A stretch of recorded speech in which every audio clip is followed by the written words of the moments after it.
அதிமுக அழைப்பின் பேரிலேயே கூட்டணிக்கு சென்றிருப்பதாக மன்சூர் அலிகான் அறிக்கை வெளியிட்டிருக்கிறார். அதிமுகவுடன் பேச்சுவார்த்தை தொடர்கிறது என்றும் மன்சூர் அலிகான் தரப்பில் இருந்து தெரிவிக்கப்பட்டிருக்கிறது.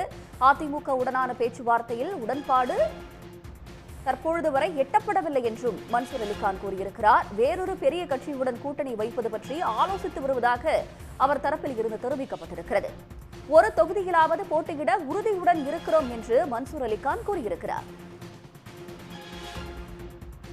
அதிமுக அழைப்பின் பேரிலேயே கூட்டணி பேச்சுவார்த்தைக்கு சென்றதாக மன்சூர் அலிகான் அறிக்கை வெளியிட்டிருக்கிறார்.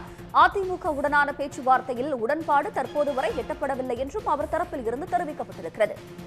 இது பற்றிய கூடுதல் விவரங்களை தருவதற்காக செய்தியாளர் விஷ்ணு இணைகிறார். விஷ்ணு, விவரங்கள்.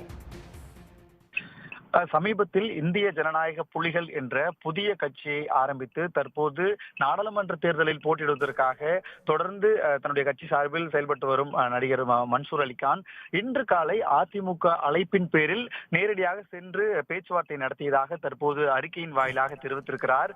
தொடர்ந்து அந்த அறிக்கையில் அதிமுகவின் துணை பொதுச் செயலாளர் அதாவது KP முனுசாமி தலைமையிலான குழுவுடன் அவரது அழைப்பின் பேரில் பேச்சுவார்த்தை நடத்தினோம் என்றும் இன்னும் பேச்சுவார்த்தை உடன்பாடு எட்டப்படவில்லை எனவும் பேச்சுவார்த்தை தொடர்ந்து நடைபெற்று வருவதாகவும் குறிப்பிட்டிருக்கிறார்.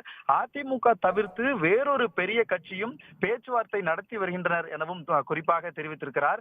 நாங்கள் ஒரு தொகுதியில் போட்டியிட உறுதியாக கேட்டு வருகிறோம் என்பதை அழுத்தம் திருத்தமாக அவர் அறிக்கையின் வாயிலாக தெரிவித்திருக்கிறார். நாடாளுமன்றத்தில் எளியவர்களின் குரலாக தமிழ்நாட்டின் உரிமைகளை பெற்றுத் தருவதில் உறுதியாக இருக்கிறோம் எனவும் அதில் குறிப்பிட்டிருக்கிறார். சமீபத்தில் இந்திய ஜனநாயக புலிகள் என கட்சியை தொடங்கி அவர் அதாவது ஆரணி தொகுதியில் அவர் போட்டியிடுவதாக முதலில் அறிவித்து அதனைத் தொடர்ந்து வேலூரில் போட்டியிடுவதாக மாற்றியும் தொடர்ந்து இந்திய ஜனநாயக புலிகள் சார்பாக 5 தொகுதிகளில் போட்டியிடும் எனவும் தெரிவித்து வந்த மன்சூர் அலிகான் தற்போது அதிமுகவுடன் இன்று கூட்டணி பேச்சுவார்த்தையை நடத்தியிருக்கிறார். மேலும் அதிமுகவை தவிர்த்து புதிய ஒரு பெரிய கட்சியுடனும் தனது பேச்சுவார்த்தையை தொடர்ந்து நடைபெற்று வருவதாகவும் அவர் அறிக்கையின் வாயிலாக தெரிவித்திருக்கிறார். இது தொடர்பான அதிகாரப்பூர்வ அறிவிப்பு விரைவில் வெளியிடவும் உள்ளதாகவும் அவர் தெரிவித்திருக்கிறார். தங்களுடைய விவரங்களுக்கு நன்றி விஷ்ணு. உடனுக்குடன் செய்திகளை தெரிந்து கொள்ள சன் நியூஸ் பெல் ஐகானை கிளிக் பண்ணுங்க.